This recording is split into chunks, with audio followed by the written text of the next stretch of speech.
New York. À tout à l'heure, Sabrina, on vous retrouvera pour le suivi de cette séance qui se passe tranquillement, mais plutôt à la hausse. Le CAC 40 aussi gagne 0,4%. Romain Daubry est avec nous depuis Bourse Direct. Bonjour Romain.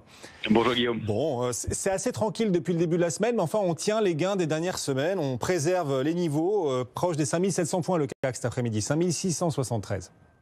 C'est bien ça, c'est une phase d'attente, mais solide, effectivement. On est dans l'attente d'éléments déterminants qui vont arriver dans les prochaines heures et les prochains jours. Alors, il y a en premier lieu l'échéance des marchés dérivés qui aura lieu vendredi. On arrive sur cette échéance avec un intérêt moyen sur le futur CAC 40. Peut-être une toute petite pression baissière hier, mais vous voyez que c'est pas flagrant aujourd'hui. Le marché tient pas mal. La lecture de la position verte est un peu faussée à l'approche de l'échéance des marchés dérivés. Dans tous les cas, les investisseurs se montrent toujours très couverts jusqu'à 5500, 5550 points. Et ils ont déjà transféré une partie de leur couverture sur le mois de février, même si la position verte est assez faible. Évidemment, on attend les annonces du plan de soutien demain aux États-Unis. Ça va être un facteur déterminant. Et puis on entre dans le début de la saison des résultats trimestriels des entreprises américaines. Donc tout ça va créer pas mal de volatilité probablement et pas mal de sélectivité, pas mal de stock picking à mon avis à faire sur les titres. On voit globalement que les indices butent sur des résistances importantes.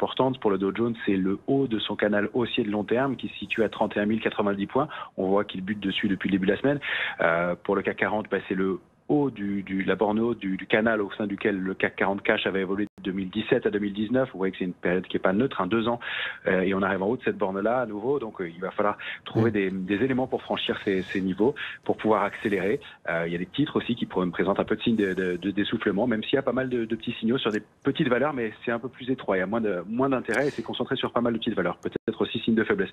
Donc à court terme, on est toujours positif sur des secteurs comme les télécoms, les ressources de base, les énergies, le pétrole. Et donc sur l'indice CAC 40, comment ça se traduit? C'est un trading range, 5627 en bas, 5723 en haut.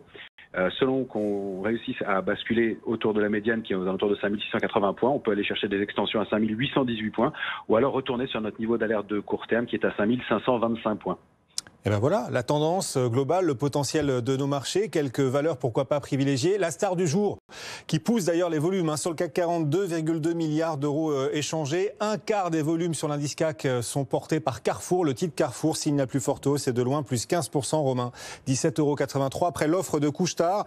Couche-Tard qui propose 20 € par titre Carrefour pour un rachat donc de Carrefour par le Canadien. Ça valoriserait Carrefour à plus de 16 milliards d'euros hors dette. Carrefour plus 15, qu'est-ce que ça vous inspire?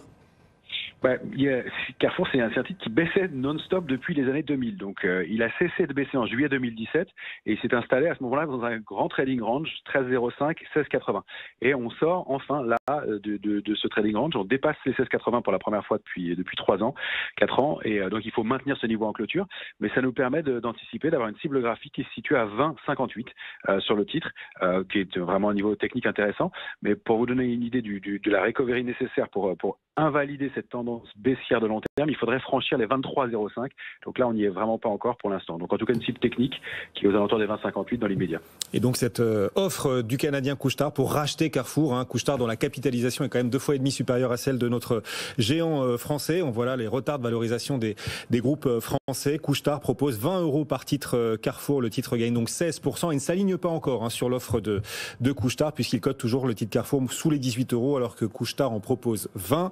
Ça valoriserait Carrefour à plus de 16 milliards d'euros hors dette. Donc, on rappelle que le Canadien souhaite se renforcer sur le marché français, dont il est quasiment absent. Évidemment, avec Carrefour, c'est une cible de choix. Souhaite se renforcer aussi, Couche-Tard, dans la grande distribution, les grands magasins, les très grandes surfaces sur lesquelles Carrefour est très, très implémenté, bien sûr, alors que Couche-Tard est plutôt aujourd'hui spécialisé dans les magasins de proximité. On verra si tout cela va au bout. En tout cas, le titre Carrefour signe, bien sûr, non seulement la plus forte hausse du jour à Paris, mais aussi les plus gros volumes. Un quart des volumes du CAC aujourd'hui viennent de la hausse de Carrefour. Dans son sillage, Casino progresse également en ce moment, l'une des